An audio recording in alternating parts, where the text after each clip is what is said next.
Olá! O livro de hoje é este, Fora do Alcance das Crianças, do autor Drummond de Lacerda. Fica aí a dica para você que é cristão, que deseja crescer, que deseja alcançar a maturidade espiritual.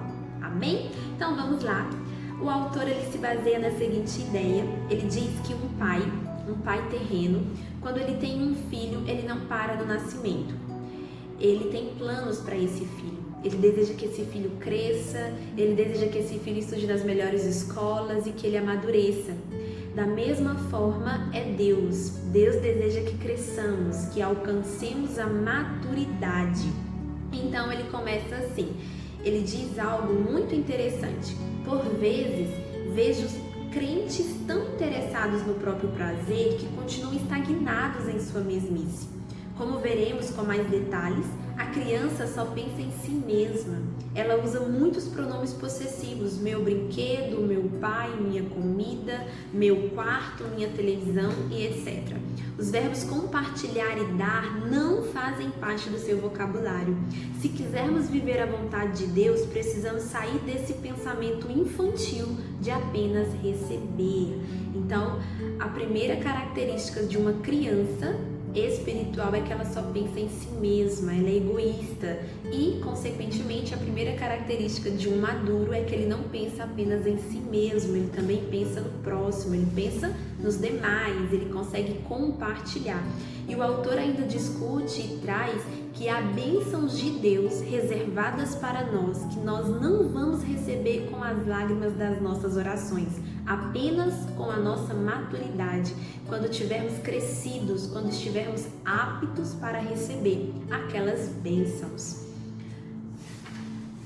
Aí ele fala assim, o que é ser maduro?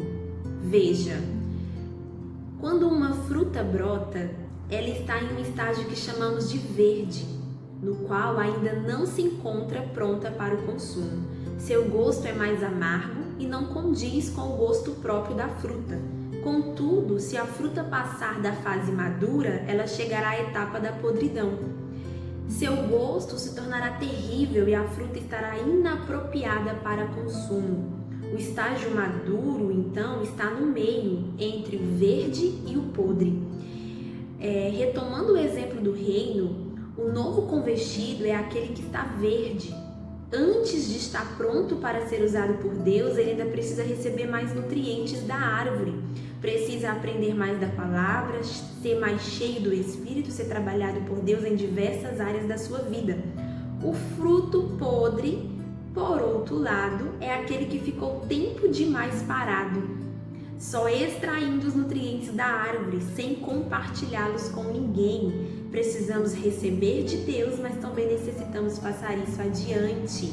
Então ele compara o cristão maduro, com uma fruta nos seus 3 estágios. A fruta verde como sendo o novo convertido, o maduro, aquele que está apto para ser usado, não aquele que é perfeito, mas aquele que está maduro, que está apto para ser usado pelo Senhor, e o podre, aquele que já passou do estágio de maduro, que recebe, mas não passa, não gera fruto. Esse é o cristão podre, digamos assim, né? Comparando com uma fruta. E aí eu pergunto para você e trago essa reflexão. Em que estágio eu me encontro? Eu estou verde, maduro ou estou na fase de podridão? Fica aí a reflexão para mim e para você. Ok, vamos seguir aqui mais um pouquinho. Tem um capítulo onde ele fala um pouquinho sobre a compreensão da palavra. E eu achei esse capítulo muito interessante, porque ele fala do equilíbrio, ele fala que quando nós estivermos diante da palavra de Deus, nós precisamos deixar de lado as lentes das nossas convicções. E que muitas vezes, quando nós vamos ler a palavra, nós já vamos com as nossas convicções certas.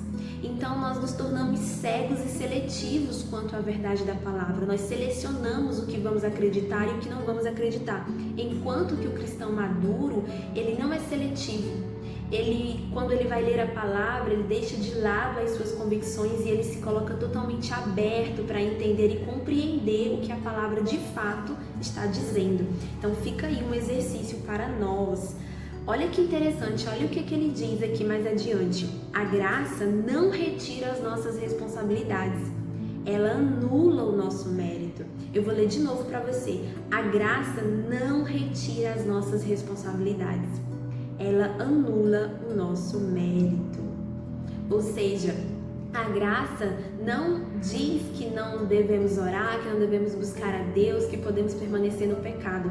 Ela apenas anula o nosso mérito. Devemos fazer todas essas coisas, buscar a santidade, buscar agradar o Senhor, buscar ter intimidade com o Senhor e no final de tudo entender que não há mérito em nós, é graça, o mérito é dele, mas ela não anula as nossas responsabilidades como cristãos. Precisamos ter muito cuidado, porque nos dias atuais nós temos ouvido uma pregação sobre a graça que anula as nossas responsabilidades.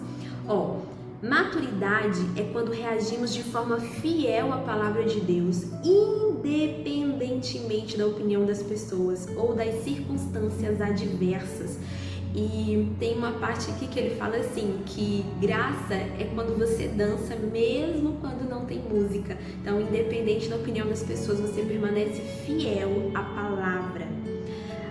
Esse trecho aqui, ele é um pouquinho longo, mas eu vou ler para você. Presta bem atenção. Se você faz com o fim de ser honrado e visto pelos homens, a falta de valorização, recompensa e visibilidade humana vai assaltar o seu coração. É por isso que temos visto uma geração que perde o ânimo de obedecer quando não é devidamente reconhecida, que desiste porque o pastor não a elogiou, para de falar quando acha que não está sendo ouvida. Se o elogio dos homens não é o que me motiva, a crítica deles não vai me derrubar. Por isso, antes de fazer algo, se pergunte por que está fazendo isso. Para agradar a homens ou agradar a Deus? Para ser recompensado pelo céu ou para ser honrado na terra? Perceba que Jesus falou que se a finalidade é ser visto e honrado pelos homens, perdemos a recompensa celestial, porque teremos recebido a recompensa terrena. Esse texto nos deixa claro que o céu não está olhando apenas para o que fazem as nossas mãos, mas para o que motiva o nosso coração. Aleluia! Glória a Deus! Isso aqui é profundo, precisamos refletir sobre as nossas motivações enquanto cristãos. Veja esse outro trecho. Quem age sob a influência da mágoa vai tratar as pessoas com base no que elas fizeram e não no que Deus fez por elas em Cristo. É quando alguém nos ofende que temos a oportunidade de oferecer o mesmo perdão e o mesmo tratamento que recebemos de Deus. Abençoar a quem julgamos que não mereça é entender profundamente o que significa o favor que não merecemos, chamado graça. Aleluia! Glória a Deus! Irmãos, esse livro aqui tem muitas preciosidades. É até difícil selecionar os trechos porque um capítulo está muito interligado com o outro. Então, às vezes, ler um trecho é difícil entender porque fica um pouco fora do contexto. Ou seja, compre, adquira esse livro, leia, mastigue-o, né? Olha, agora eu vou compartilhar com vocês o último trecho, um dos trechos que eu mais gosto desse livro, inclusive tá até marcadinho aqui com uma fitinha. Ele fala um pouquinho sobre a parábola do semeador, que por sinal é uma parábola que eu amo. É uma das minhas parábolas preferidas. O Senhor sempre fala muito comigo por meio dessa parábola.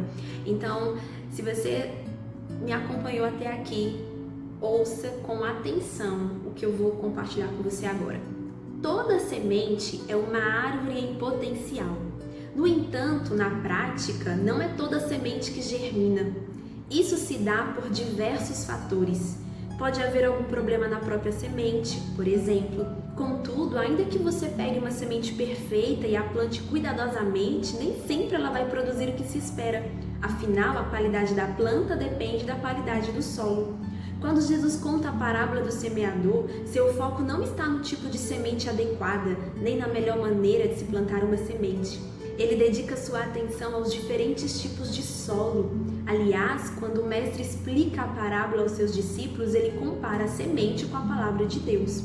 A palavra é a semente perfeita, capaz de produzir centenas de frutos. No entanto, ela nem sempre gera o resultado esperado. porque alguns corações são como solos duros de beira de estrada, ou outros cheios de pedras e espinhos. Não recebem a palavra como deveriam receber. Mesmo a melhor de todas as sementes precisa de um solo adequado para frutificar. Atenção! Em minha caminhada cristã, tenho reparado que muitas pessoas caminham na igreja, mas não amadurecem. Leem a Bíblia, participam de cultos, vivem experiências com Deus, oram, mas não saem da imaturidade. Embora estejam em contato com a semente da palavra e com a presença de Deus, não estão frutificando de acordo com a semeadura.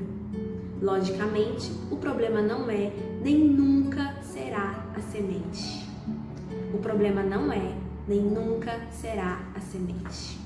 E eu finalizo esse vídeo perguntando para você, que tipo de solo você tem sido? Que tipo de solo eu tenho sido? Vamos pensar? Fique com Deus, Deus abençoe a sua semana.